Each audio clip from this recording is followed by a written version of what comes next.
kita jumpa lagi dalam website kucingfisika.com.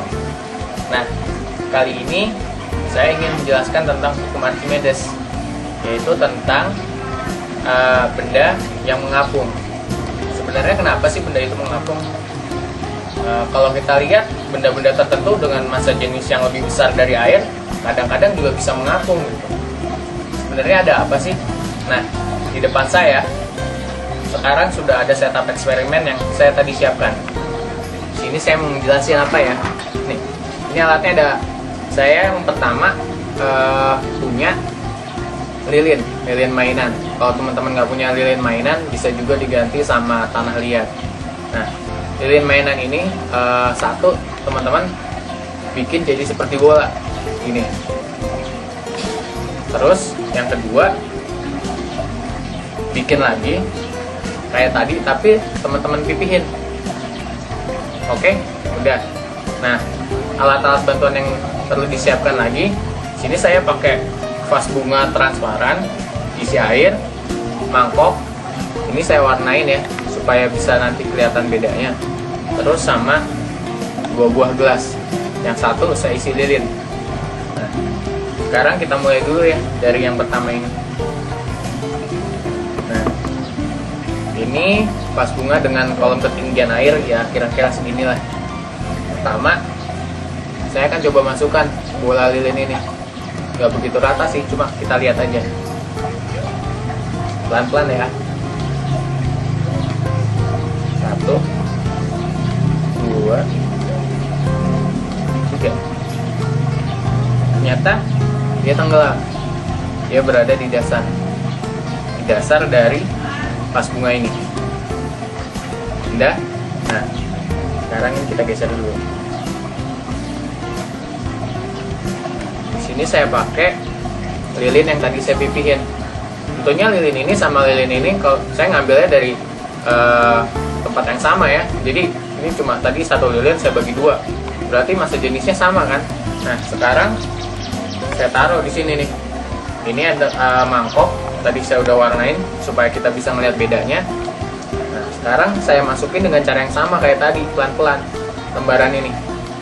Ya.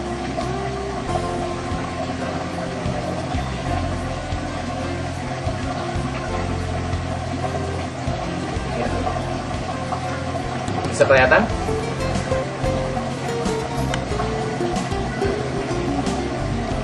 Ternyata lilin dengan massa jenis yang sama tapi memiliki bentuk berbeda, ini pipi ini ternyata bisa mengapung teman-teman. Padahal kan kalau kita ngelihat, kita tahu bahwa massa jenis dengan massa jenis yang lebih besar dari air, dia akan cenderung tenggelam. Atau misalnya dengan massa jenis yang sama, dia akan melayang. Tapi ini kita udah lihat nih yang pertama. Yang pertama tadi dia tenggelam, sedangkan yang ini terapung. Oke. Nah, sekarang kita geser dulu. Gimana sih nanti penjelasannya? Bentar ya.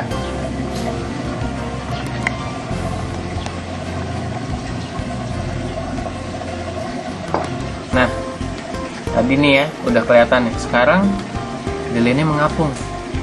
Padahal dengan bola yang ini tadi, massa jenisnya sama kan? Harusnya dia tenggelam juga kan? Kenapa ini bisa terapung walau dengan bentuk yang berbeda?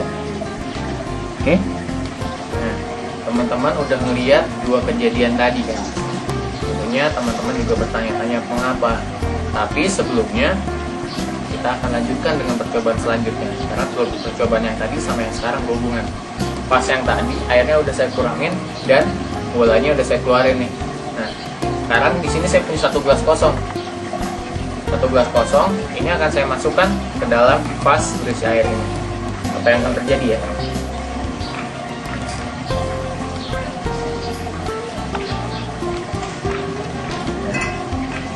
Ternyata dia mengapung walaupun tidak seimbang. Supaya teman-teman bisa melihat lebih jelas, saya punya 1 gelas lagi yang udah saya kasih lilin.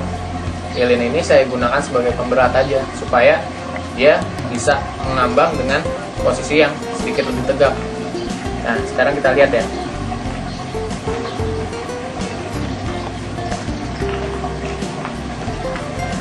Ternyata kita udah lihat nih ya. Sekarang dia ngambangnya lebih bagus nih. Terus tidak semua dari gelas ini tenggelam, hanya sebagian.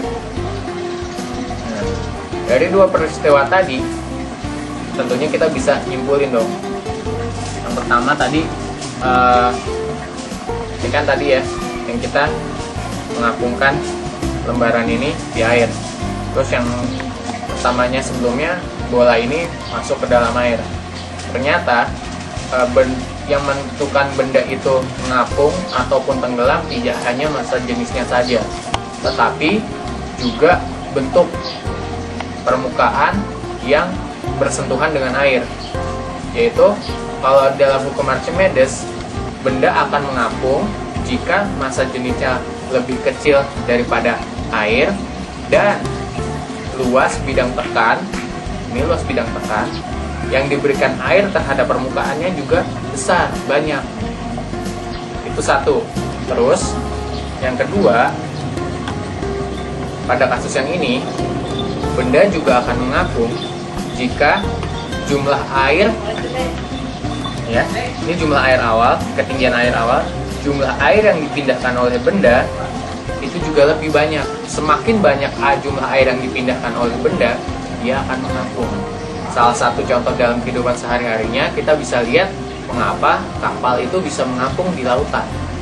Karena jumlah air yang dipindahkan oleh suatu benda cukup untuk memberikan gaya tekan ke atas terhadap benda itu. Nah, sekarang teman-teman jadi lebih tahu kan? Nah, untuk lebih lengkap dan lebih jelasnya, silahkan akses terus www.kucingfisika.com. Terima kasih.